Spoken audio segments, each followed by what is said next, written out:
viewers, and welcome to another exciting episode of Fruits of the Womb, your preferred maternal and child health TV show. On Fruits of the Womb, we bring the specialist right to your doorstep. My name is Dr. Vera Bayu. It is known that vision plays a very vital role in the development of every child. Did you know that over 100 million children worldwide under the age of 15 years have some form of visual impairment? Today on Fruits of the Womb, we discuss visual impairments in children. Did you also know that if your child is not performing well in school, it's possible that your child cannot see? For answers to these and more, stay tuned, don't go anywhere. This is Fruits of the Womb. We'll go on a quick break and we'll be right back.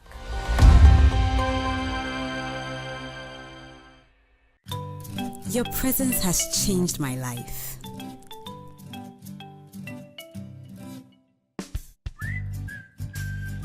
Your tenderness makes me want to take care of you forever. And I promise that I will give you nothing but the best always. Cousins Baby with natural ingredients also gives the best care for baby's soft skin and hair. Cousins Baby, growing together naturally.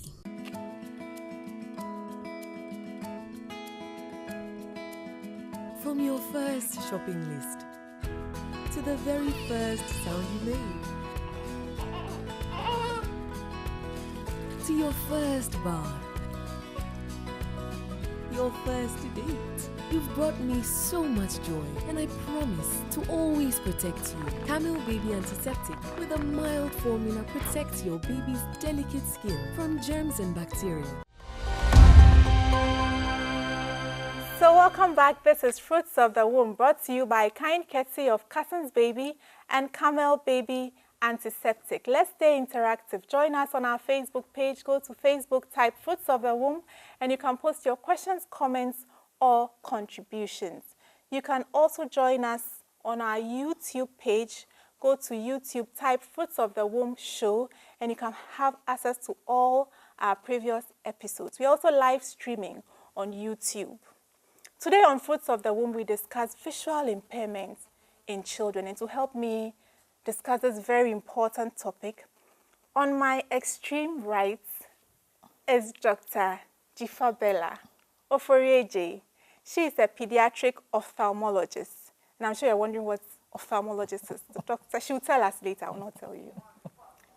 At the Kolebu Teaching Hospital. Welcome, Dr. Oforieje. Thank you very much, Dr. Bayu. And on my immediate right is Mrs. Dorothy Fiadoyo. She is a pediatric ophthalmic nurse, also at the Kolebu Teaching Hospital. You're welcome, Mrs. Fiadoyo. Thank you. You're both looking so lovely. Thank you. So are you. So, Dr. Oforieje, what is visual impairment in the first place? It's a big term. Okay. Can you break it down for me and my viewers? Okay, all right. We'll try to do that. So visual impairment basically refers to a severe reduction in vision that cannot be cured by or treated by the traditional methods of treatment, that is by the use of glasses, medicines, or surgery. And this usually would affect the child, the person's ability to perform certain tasks. And sometimes a person may not be able to perform any task at all. So it's a severe form of visual loss that may affect someone's day-to-day living. When we want to check someone's vision, we use what we call the Snellen's chart. It estimates, it gives us an idea of how well a person can see.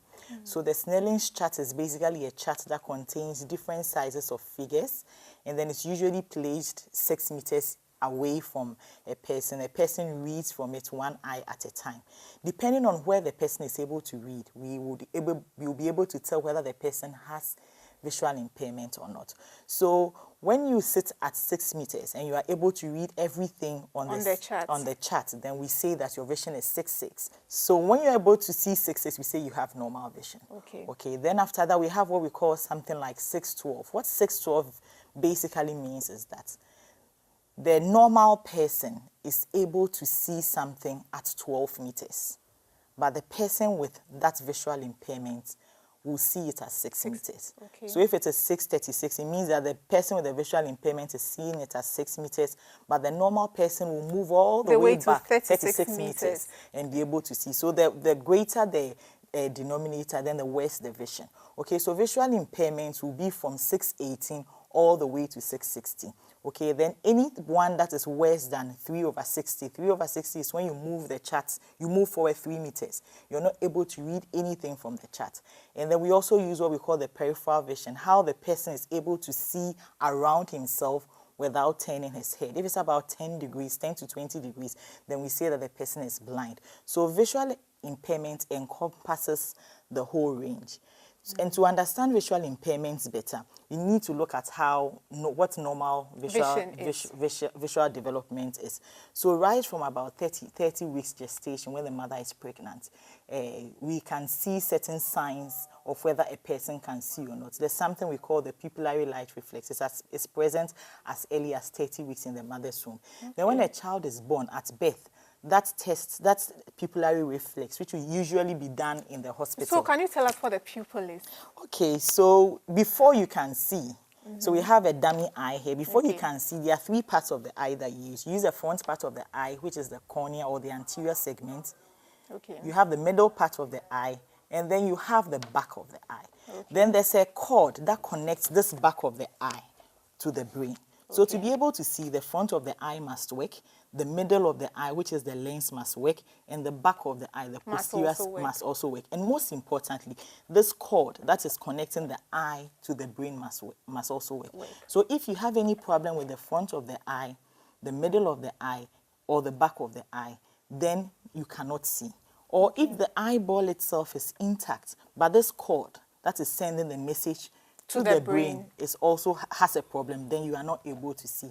And that part of the brain too, which helps you to see, if that part is also defective, even though this eyeball is intact, the cord is intact, then you will not be able to see. So you need the eyeball, you need the cord, and then the brain to be functioning.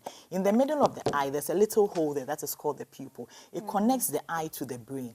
So the reaction I was talking about, as early as birth, you are able to see that reaction there. It tells you that the person can see. And then a few days after birth, the child is able to perceive light. So it will blink to bright light. And then within a few weeks, it will be able to blink to threat. So if you're bringing your hand close to somebody, instinctively, reflexly, you need to just shut your eyes. So that's another way that you can tell that the person can see. And then also still around that age, about 4 weeks old, when you're breastfeeding the child must maintain eye contact, okay? And they must make certain gestures. And about 2 to 3 months, the child will be able to return a smile when you smile, or may be able to do certain facial expressions. So all these things will give you an idea that the child baby can see. Mrs. Fiadoyo, what are some of the conditions that can prevent a child from seeing clearly? Dr. Foreje mentioned problems with the front of the eye, problems with the middle part of the eye, problems with the back of the eye. What are some of the common conditions we see in our environment, particularly, that can lead to visual impairment? As a recap, light from a distant object passes through this window of the eye. Okay. That is the cornea. So this one should be transparent. Okay. Then it passes through this hole, which works like a lens in the camera. And that's the pupil. That's the pupil.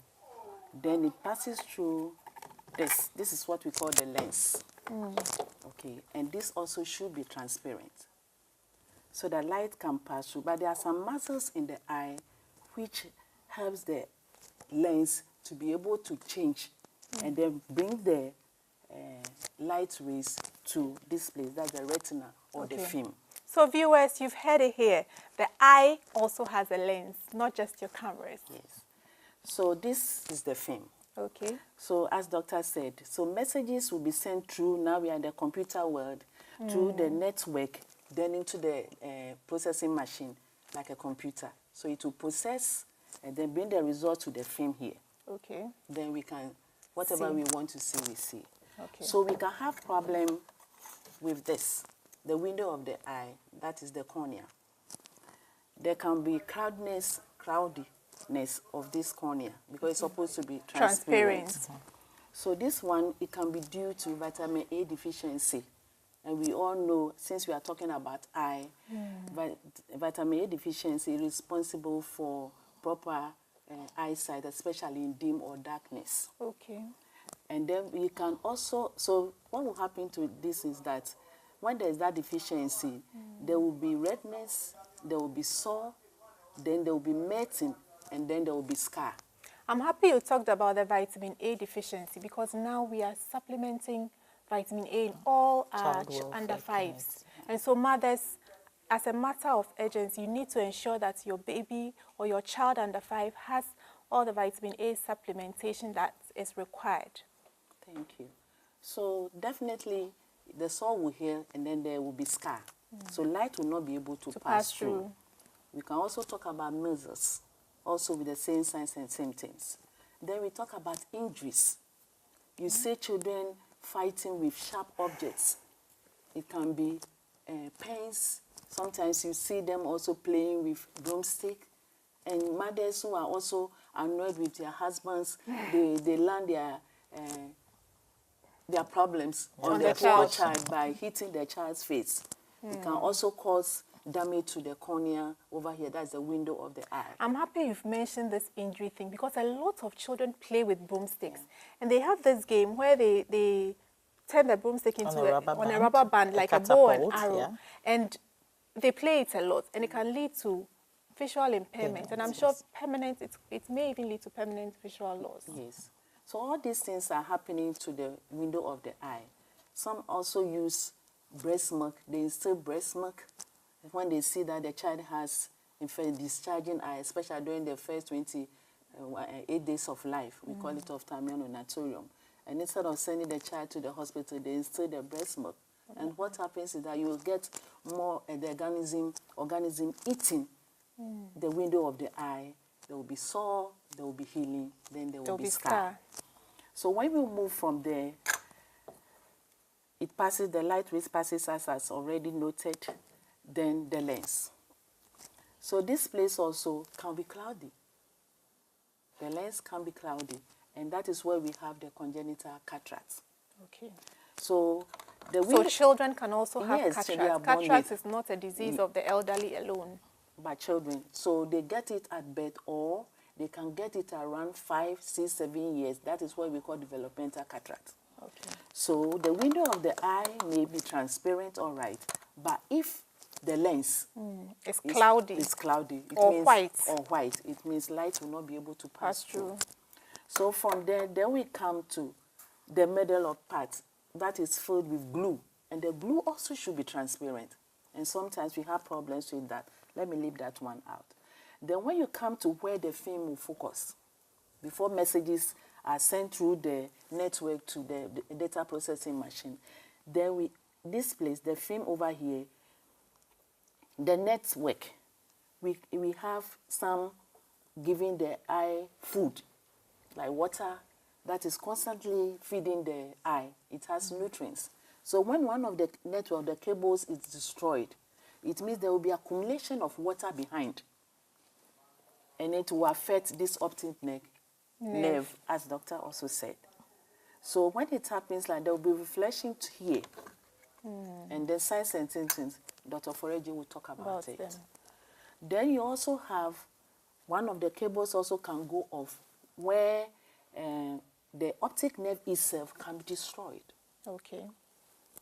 The nerve that sends the impulses from the eyes to the brain. To the brain, to the computer processing machine also can be destroyed. Okay. Then sometimes we have the eyeball itself becoming too short. So that is where we have the far near sightedness and then the far sightedness. Yes. Okay. So Dr. Foreji, would you want to add anything to what Mrs. Fiadoyo has told us? So basically, like she said, most of anything that affects the clarity of the eye will result in that. And then during the childbirth, you can have certain problems. Birth asphyxia, child doesn't get enough oxygen, or prematurity. That may affect the nerve, the connection between the eyeball and the brain. So in that case, the child's eyeball will be fine. the media will be clear, but the child will not be able to see. The same way, if the brain is deprived of oxygen, then the part of the brain that is responsible for vision also dies off. So the eyeball is fine, the nerve is fine, but the brain is gone. cannot see. Yes, so all those things can result in visual impairment. So you can see that visual impairment starts, the causes of visual impairment will start right from the womb, around the perinatal period, and then early childhood as well. She mentioned cataract, which we all know is an adult problem.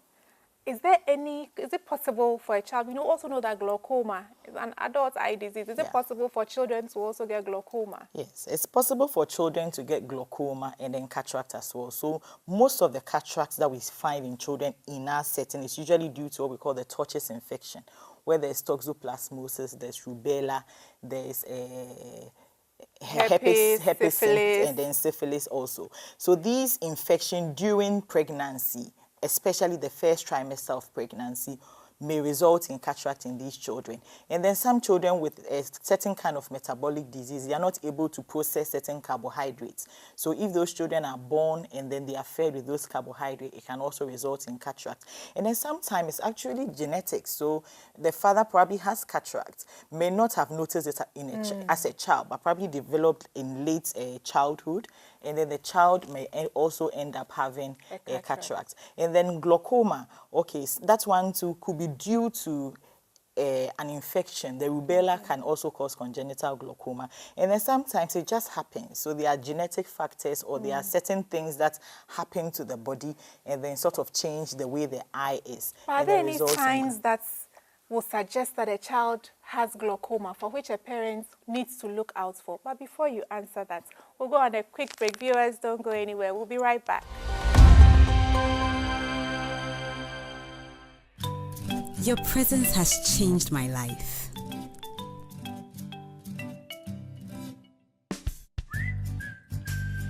Your tenderness makes me want to take care of you forever. And I promise that I will give you nothing but the best always. Cousin's Baby with natural ingredients also gives the best care for baby's soft skin and hair. Cousin's Baby, growing together naturally.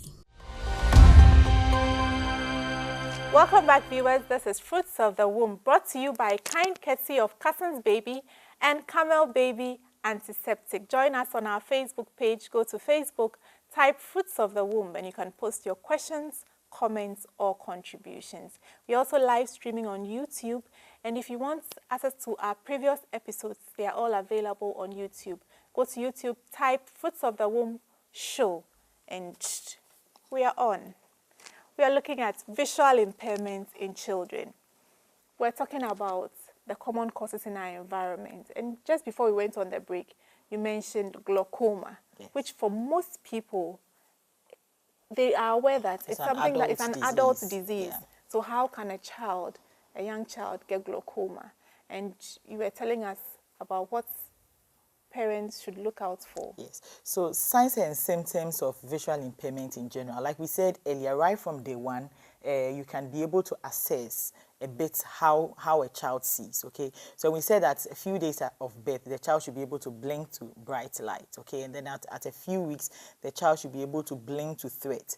And then we said after about 8 weeks, that's about 2 months, the child should be able to maintain some eye contact. When mother is breastfeeding or mother is making faces at the child should be able to engage with the mother, okay? And then during early development, the eyeball is such that at birth, it doesn't see 6 like I said, but the more the eye sees, the better the vision becomes. So the more impulses are sent through the eye to the brain, the better the eye develops, up until 8 years, when we say the person has become a visual adult. So between that time, anything if the vision is not good, the child can learn to see. But after 8 years, then the child is not able to learn to see again. And we call that amblyopia. So it means that the brain never really learns to see, so now cannot see. So even 8 though years is a critical age. 8 years is a very critical age. So some of the signs and symptoms, so from 2 months, you're talking about the fact that the child can maintain eye contact. And then about 3 months of age, before 3 months, every child has what we call, a bit of what we call the I look me. So it has a squint. Okay. When I was I young, look we me, call look it London. I look me, I look London. And then some people call it me, share me baby. So one eye is looking at you, the other eye is looking somewhere. Every child has a bit of that early stages. But by 3 months, the child should be able to hold the eye straight. So if your child is more than 3 months and is not holding the eye straight, That's a problem. you need to see. Most people say they will grow out of it. After 3 months, if it hasn't resolved, you definitely need to see a doctor. Then from 3 months onwards, the child should be able to follow you. So she's looking at you or an object or a light. The child should be able to follow the light. So if your child is not able to follow the light, you know, or an object, you're moving around it, she's not, there are certain times they're not interested because around that age, they are always sleeping. But when a child is otherwise attentive, but is not able to follow things like that, you know that you need to see your doctor. And then sometimes in severe cases, when the children cannot see at all, they tend to poke their eye. So it's called the oculodigital reflex. So these children, you know, most kids, when they want to sleep, they rub their eye a bit. That's not what we are talking about. This one, intentionally putting their finger there and poking the eye. And this is because the eye cannot see, and they try to stimulate the eye to see some light. And they tend to like it, so they keep poking the eyes frequently. So that's another sign that will let you know that there's a problem. And like Sister Fiadoyo said, if there's a problem with the front of the eye, it's not clear, it's white. The middle of the eye, the hole in the eye must be black.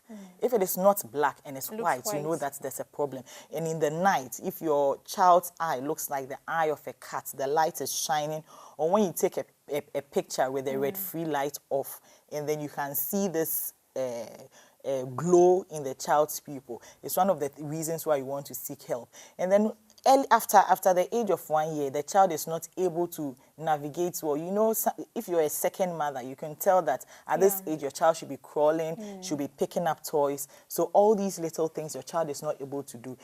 This is a reason why you should see a doctor. Don't assume that, yes, there are some children who develop later, but just don't assume that you need to see a doctor with that. And for glaucoma, children who have glaucoma, there's a buildup of fluid in the eye. So this eye begins to stretch. In a child, the eye is very elastic.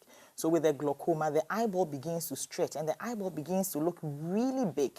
Okay, and then the child becomes very light sensitive and the child will be tearing. So these are some of the signs. And I know that most parents like it when their child's eye looks very big. So there's a temptation to say that she's got beautiful eyes. But if you think the size is bigger than normal, then you should seek help. Yes. And especially when no one else in the family has very big eyes, yes. Then it should point to a problem. Yes. So viewers, like you know, every week we have the question of the week. And if you get the answer right, you might win a prize from our sponsors. The question is usually on what has been discussed in studio. So for this week, the question is: Vitamin A deficiency can cause visual impairment in children. A. True. B. False. Send your answer to the number on the screen.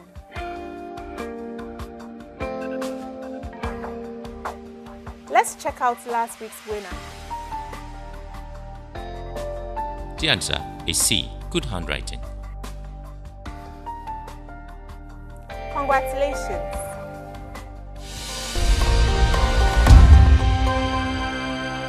So we are back. You've talked about some of the signs that parents can look out for. I always talk about the school because these days our children spend most of their time in school. Is there anything that teachers can look out for in a child and inform parents to seek help? Okay, so children at that age usually are not able to say that they do not see well, because the problem is for some of them, that is how they were born. So they see the door distorted, and in their mind's eye, That is They how think a it's doll normal. looks, okay? So there's nothing to really compare it to. So for most of the children at that age, usually they will not complain of blurred vision. But one of the things that is important is screening.